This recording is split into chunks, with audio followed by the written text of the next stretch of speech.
Pour garder leur position de leader, conserver la notoriété de leurs vins et répondre aux nouvelles attentes des marchés, les viticulteurs français n'ont de cesse de faire évoluer leurs vignobles. Face à une forte concurrence européenne et internationale, ils se battent pour valoriser leurs spécificités, propres à nos terroirs et à notre culture. Donc écoutez, moi je suis donc propriétaire de vignes sur la commune de Mourizès, qui est située dans la région de l'Entre-deux-Mers. L'année a été un peu compliquée, notamment au niveau du printemps, et très pluvieux par rapport aux maladies, par rapport au gel aussi. Aujourd'hui, on va avoir par contre de très belles qualités sur les vins blancs qu'on a ramassés dans d'excellentes conditions, avec des rendements effectivement un peu moindres que les autres années. Alors aujourd'hui, on fait le produit que le marché demande, c'est-à-dire par exemple au niveau du rosé, on est vraiment sur une couleur que le consommateur souhaite, mais on veut avoir un rosé identifié Bordeaux.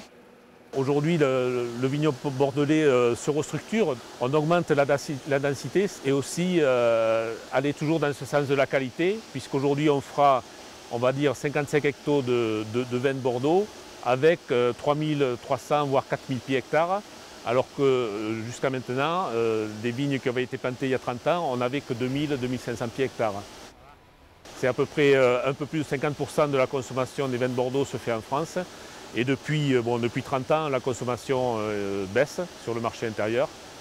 Donc l'export est pour nous très important et on l'a vu cette année avec le développement du marché chinois où à peu près 10% de la production du département de la région bordelaise est exportée en Chine. Et le fait de voir les Américains commercialiser leurs produits avec le nom château, ça va troubler le consommateur et surtout ils ne vont pas respecter les mêmes règles que nous, quoi. Donc ça va être encore une nouvelle fois de plus une distorsion de concurrence entre nous, notre pays et les autres pays, quoi. Donc on est foncièrement contre et on fera tout ce qu'on peut pour que la Commission européenne retire ce projet de ces cartons.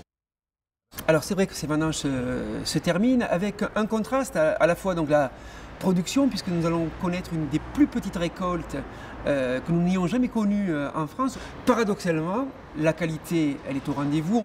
Mais c'est vrai qu'on est présent, la filière viticole, sur l'ensemble de notre territoire, sur l'ensemble de nos départements, alors plus spécialement dans 28 départements. Puis en termes d'emploi, 70 000 exploitations viticoles donc spécialisées en viticulture qui emploient 2 personnes à temps plein. Et puis le poids économique par rapport à notre pays en termes de balance commerciale. Nous pesons 9 milliards, donc on apporte beaucoup à notre pays en termes d'économie. La filière viticole est numéro 1 aujourd'hui en termes de production. Derrière nous, l'Italie et l'Espagne. Il faut que nous restions leaders. Nous avons des atouts considérables. Nous avons fait des efforts en termes de renouvellement de notre vignoble pour nous adapter au marché mondial notamment. Deuxième élément, c'est le débat un peu communautaire. On prône de plus en plus de libéralisme. C'est pour ça que nous nous battons pour introduire des outils de régulation. La régulation est importante pour gérer un marché et pour nous, ce sont les droits de plantation qu'il faut pouvoir conserver à partir du 1er janvier 2016. Dernier élément, les États-Unis poussent l'Union européenne à modifier la réglementation pour pouvoir utiliser des mentions traditionnelles, château, clos. C'est un détournement de notoriété pour le consommateur. Et la FNSEA va œuvrer dans ce sens-là pour que nous restions avec ces mentions traditionnelles et défendons notre viticulture française et européenne.